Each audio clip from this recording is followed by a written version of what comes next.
اعوذ باللہ من الشیطان الرجیم بسم اللہ الرحمن الرحیم۔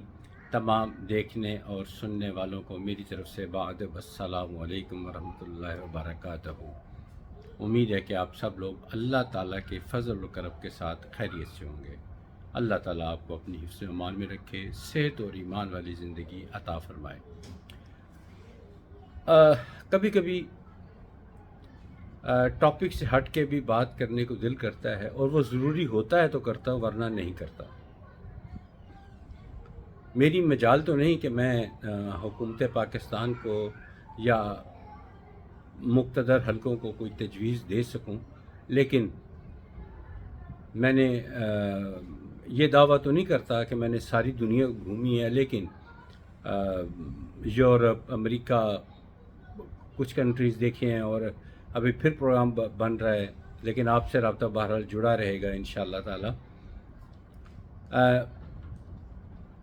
بات اس طرح تھی کہ میں نے دیکھا ہے کہ پاکستان کے اندر کوئی شخص بہت بڑا گناہ کر لے، بہت بڑا جرم کر لے، چوری کرے، ڈکیتی کرے،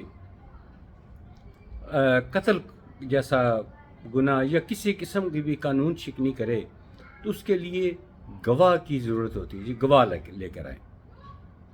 اب جو لوگ رازنی کرتے ہیں، چوری ڈکیتی جو کچھ بھی کرتے ہیں، وہ ان کے ہاتھ بڑے تگڑے ہوتے ہیں، گینگ بڑا تگڑا ہوتا ہے، ان کا سرگنا بہت طاقتور شخص ہوتا ہے، اس کو ہاتھ ڈالنا اتنا آسان نہیں ہوتا، وہ روز بروز تگڑے ہوتے چلے جاتے ہیں۔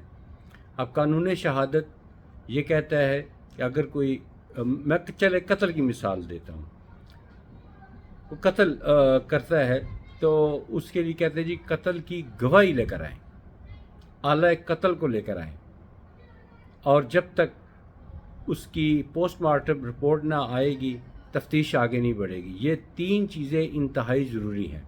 چلیے پوسٹ مارٹم ہو گیا، اول تو جو تگڑے لوگ ہیں وہ پوسٹ مارٹم ہی نہیں ہونے دیتے، آلہ قتل کو غائب کر دیتے ہیں، اور آ جائیں قانون شہادت، اس کی گواہی کون دے گا؟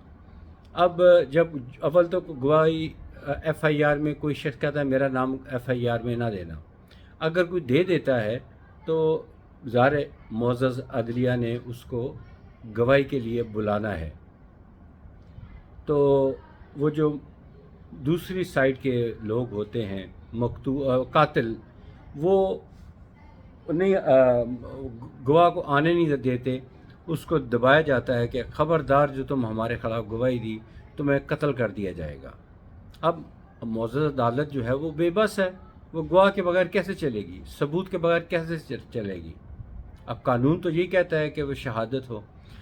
اب میں نے جو شیئر کرنا چاہتا ہوں بات آپ کے ساتھ، جو پوائنٹ ہے مین، جو میرا مقصد، کہ دنیا بھر میں کیمرے لگے ہوئے ہیں،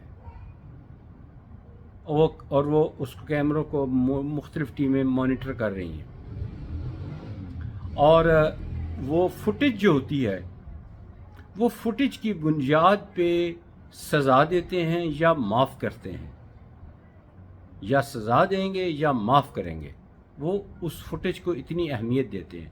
جبکہ پاکستان کے اندر بدقسمتی سے نظر آتا ہے کہ فلاں شخص نے جان بوجھ کر کسی سرکاری اہلکار کو، باوردی سرکاری اہلکار کو گاڑی سے ہٹ کیا اور وہ اس کو جان سے مار دیا۔ کیمرے میں آتا ہے کہ بندہ کڈنیپ کر کے لے کے جا رہے ہیں، کیمرے میں آتا ہے کہ اس کو گولی ماری جا رہی ہے، گولی میں بعض اوقات کیمرے کی فوٹیج میں یہ آتا ہے کہ وہ بندوق اٹھا کے دن دناتا ہوا آ رہا ہے اور گولی مار کر چلا جاتا ہے۔ یہ سوشل میڈیا پہ ہمیں دیکھنے کو ملتا ہے۔ اب یہ اتھینٹیکیٹڈ ہوتی ہیں، یہ فیبریکیٹڈ نہیں ہوتی، یہ سچی ہوتی ہیں، اوپر ٹائم ڈیٹ سب کچھ مینشن ہوتا ہے، لیکن ہماری معزز عدالت ان کو نہیں مانتی، کیونکہ قانون اجازت نہیں دیتے۔ قانون کہتا ہے کہ جو اس کا گواہ ہے وہ آ کر گواہی دے تو ہم اس بات کو مانیں گے، ورنہ ہم اس جرم کو ہم نہیں مانتے۔ اور گواہ جو ہے وہ مجبور ہے بیچارہ، اس کو اپنی جان کے لالے پڑے ہوتے ہیں، کون گواہی دینے کے لیے آئے گا؟ تو یہ سلسلہ رکنے تھمنے والا نہیں، جب تک کہ میں بڑی عاجزانہ سے گزارش کرتا ہوں اپنی معزز پارلیمنٹ سے کہ وہ اس میں امینڈمنٹ کریں۔ دنیا بھر کی جو سہولیات ہیں، سوشل میڈیا سے لے کے ایکوپمنٹ، موبائلز اور جو چیزیں ہیں، وہ سب کچھ آ گیا اور یہاں پہ اپلیکیبل ہے۔ تو یہ چیز سب سے زیادہ اتھینٹیکیٹڈ ہے، اس میں کوئی دو نمبری نہیں ہوتی۔ کیمرے میں سب کچھ نظر آ رہا ہوتا ہے، بینکوں کے باہر، اے ٹی ایم کے باہر لوٹ مار کی جاتی ہے، بندے شناخت ہو جاتے ہیں، لیکن وہ کہ عدالت چونکہ مجبور ہے کہ جی کوئی شخص آئے وہ گواہی دے تو ہم مانیں گے۔ گواہی دینے کے لیے کوئی آتا نہیں، سزا دی نہیں جاتی اور جرائم میں پھر کمی نہیں ہوتی۔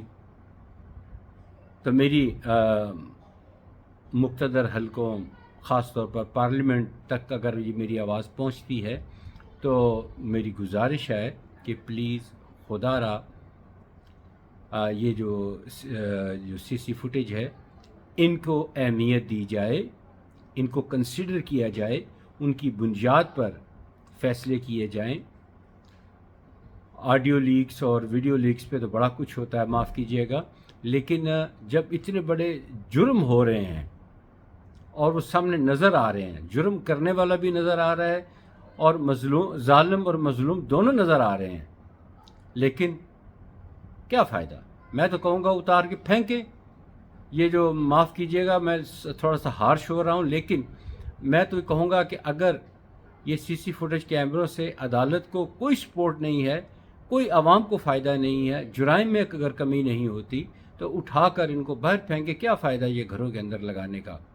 یہ لگانے کا فائدہ تو تب ہو کہ جب پولیس کہے کہ ٹھیک ہے جی یہ فوٹیج ہم نے دیکھی ہے اور اس کی بنیاد پر ہم فیصلہ کرتے ہیں اور جو مجرم ہے اس کو سزا دیتے ہیں۔ مجھے امید ہے کہ آپ کو میری یہ سجیشن پسند آئی ہوگی اور آگے جو مقتدر حلقے ہیں یا کوئی پارلیمنٹیرین ہیں ان تک پہنچائیں، اور دنیا میں جب یہ سب کچھ ہو رہا ہے تو پاکستان میں کیوں نہیں ہو سکتا؟ پاکستان میں وہی میں بہت سینئر آئی جی پولیس سے ریٹائر ہوئے ہیں تو وہ کہتے ہیں وہی بمبے میں جو پولیس کا لا تھا وہی کم و بیش وہی یہاں پہ چل رہا ہے، اس میں رد و بدل کی ضرورت ہے۔ آئین کو دیکھ لیجئے، آئین کو کا حلیہ بگڑ گیا ہے، وہ آئین ہے ہی نہیں جو 1973 میں بھٹو صاحب نے دیا تھا، اس کا حلیہ بگاڑ دیا ہے۔ تو یہ بھی ملک کی بہتری کے لیے ضروری چیز ہے۔ عوام کا تحفظ اس میں چھپا ہوا ہے، جرائم ان کی مجرموں ان کی گردن پکڑنے کا ایک ذریعہ ہے۔ تو ان سی سی فوٹیج کیمروں سے فائدہ اٹھایا جائے، ان کو قانون کا حصہ بنایا جائے اور ان کو عدالت میں پیش کیا جائے، اور اس کی بنیاد پر تاکہ گواہ جو ڈر کے مارے نہیں آتے وہ سی سی فوٹیج کی بنیاد پر ان کو خلاف کارروائی ہو سکے۔ مجھے امید ہے کہ آپ کو میری آج کی ویڈیو پسند آئی ہوگی۔ اللہ تعالیٰ آپ سب کو اپنی حفظ و امان میں رکھے، پاکستان کو سلامت رکھے۔ پاکستان زندہ باد۔ اگلی ویڈیو تک اجازت دیجیے۔ خدا حافظ۔ السلام علیکم ورحمۃ اللہ وبرکاتہ۔